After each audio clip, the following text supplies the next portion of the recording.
Hi everyone, how are you? Hope you're all well. David here. This is You First Weekly number 30. And this week we're talking about a pretty fundamental topic in relation to the work of Below the Line, which is why does coaching matter? And I'm talking to Ian about this, and I wanted to ask him this question because although it might seem fairly obvious to an awful lot of us, because some of us are coaches, or you're getting coaching, or you're coming to compass setting or press pause sessions with us. So you're kind of used to maybe the probing nature of being asked certain questions to help you learn more about yourself, or improve your performance, or just how you show up in life more generally. But I thought it was important to ask Ian this question, and he gives a very interesting answer, and we have a great conversation, as I always do with them. In particular, I suppose the takeaways for you watching this video would be, for Ian, coaching is essentially about listening to or uncovering the inner voice that is often driving an awful lot of our thoughts and our emotions and our feelings, and trying to expose that voice and find out whether that voice is helping us or hindering us. And he talks an awful lot about, what happens in that process, why it's important, and really he's in essence, I think, describing and exploring his own approach to coaching. So I hope you enjoy the video. Thanks for watching as always, and we'll see you next week. Bye bye. Um, well, I wanted to talk to you about, why does coaching matter? And why would I want to ask that? Well, it's because it's something that we do an awful lot of in Below the Line. We do it one-on-one with people. I've gotten coaching from you guys in the gang at various points when I've been trying to figure stuff out or grapple with stuff. And we do an awful lot of it. In many ways, Press Pause is almost an online kind of group coaching session, even though you're not directly coaching people. But I suppose, I've learned an awful lot of it from yourself, Pete, Dave, Jerry, all the guys, Paul, etc. But just from where you sit, because I know you're coaching people at a range of different levels in a range of different organizations, and I would say coaching is always different, but it's always the same. You're just trying to help people get to the root issue of where they're at, or trying to figure out stuff. But so it's almost like, well, so what's the so what of that stuff? Why is it important? Why does it matter in your view? Yeah. For me, it's about creating a space where you can become aware, just become aware of your thinking, of your behavior, of your impact. And for most of us, we're busy getting on with things, and we don't realize until we hear ourselves explain ourselves through someone else. We hear the voices in our heads out loud.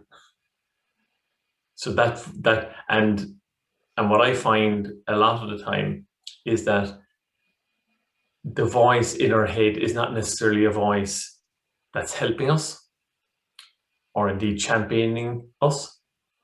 And it's, what people like the Freuds would have called the shadow side. And, it's that voice that maybe has gotten too much airtime in the context of holding us back or questioning us.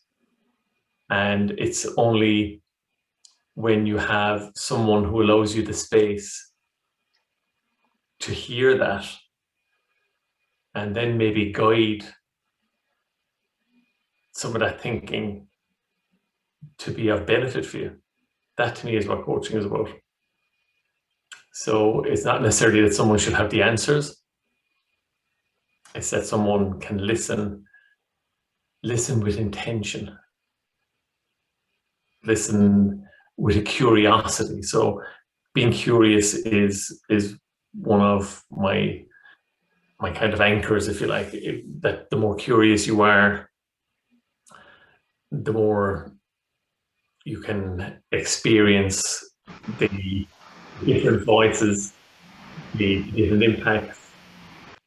So by being curious, you're willing to examine. By being curious, you're willing to expose. By being curious, you're willing to investigate. And if you can encounter someone in a coaching capacity that has that curiosity of intention, it can allow you to be curious. Now, that's a lot of curiouses, but curious. So someone who is just curious enough to really understand what you're saying by questioning it. Yeah.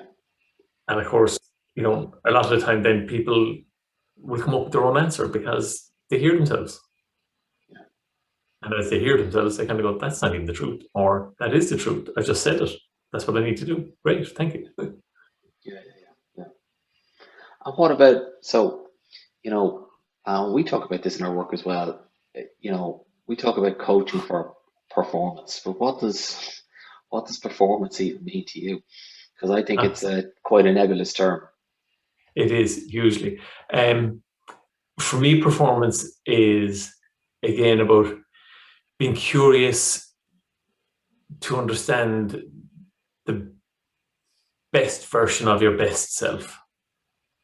So how do I feel physically? So to perform, I know if I'm feeling well physically, that's one marker I can put down. How am I feeling emotionally? So am I in the present? Am I able to acknowledge today for today? That sounds very deep, but like a lot of people I'm dealing with we're moving at pace, can't even acknowledge or enjoy the achievement of today in today. They're gone from it already. Like as the achievement is happening. So as they're reaching their sales target, as they're landing another client, as they're doing another development, they're already gone to the next one. So performance to me is about being aware on a number of levels as to what it is, gives you peace, allows you function in a way that allows peace, that has you feeling well mentally, physically, emotionally, spiritually. You just, it's like when a car is humming, and I know nothing about cars, but like, if the car isn't right, you can feel a rattle, you can hear something, you have no clue what it is, but you just know it doesn't sound right. I mountain bike, and John, my mountain biking guru who owns Think Bike and Rathmines, said, like, listen to the bike will tell you. Like if there's a noise coming from it, there's something up, like, to feel it.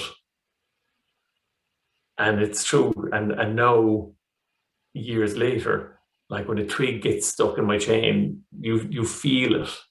In the past, the twig would have got stuck in my chain and I'd have cranked it and broken the chain.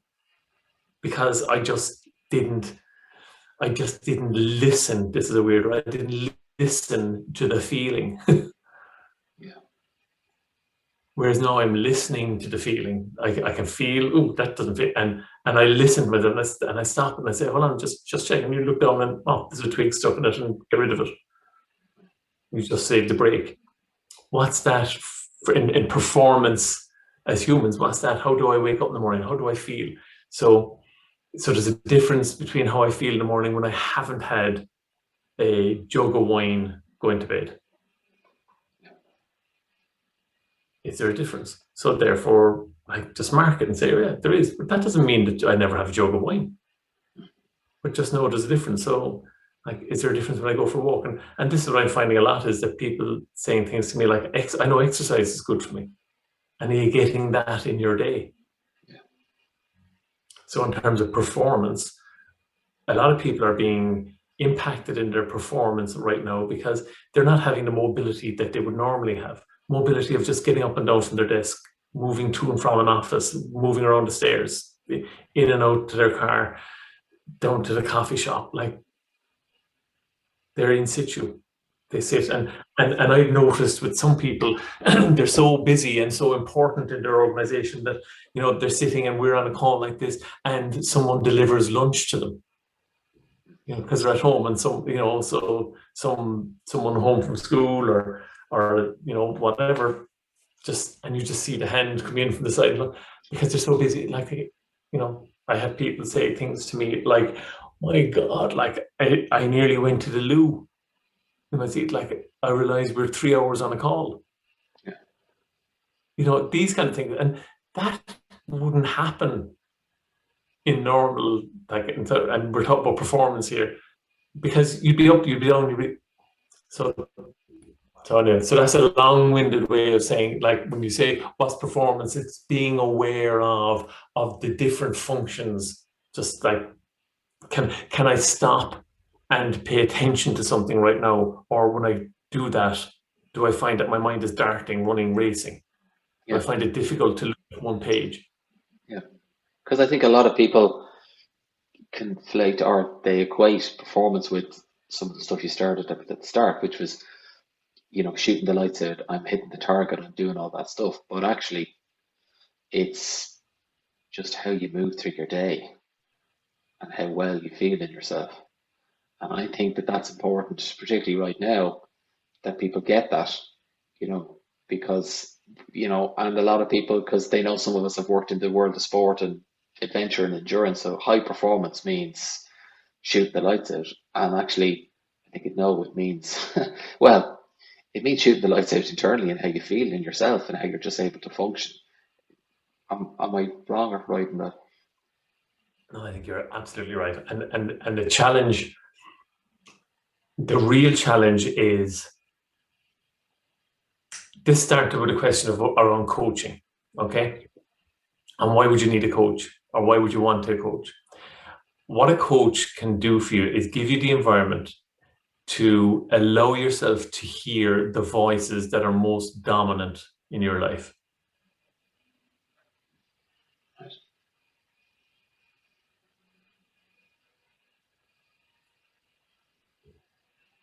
Because even if you stand in front of someone or work with someone, you'll know yourself whether or not you're telling the truth. They'll know very quickly if you have a good coach. They'll know whether you're spoofing or not. The challenge is to expose the voices that are most dominant in your world. For good, for bad, and for indifferent. So that's what coaching does.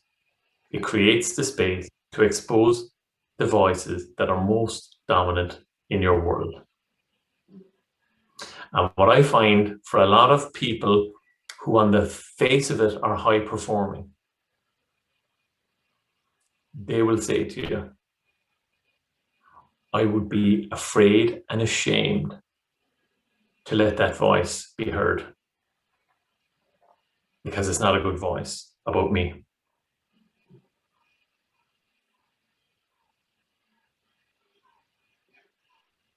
Does that make sense? 100%. So you've got to be up for, you've got to be up to hear that voice, or up for even, peeling back the layer and, probably looking inside first, running Well, away, you see, going back again. yeah, again, but you see, without having to go deep, without having to frighten people about being deep, Yeah. A good coach will provide the space for you to hear the voice that is most dominant in your life right now.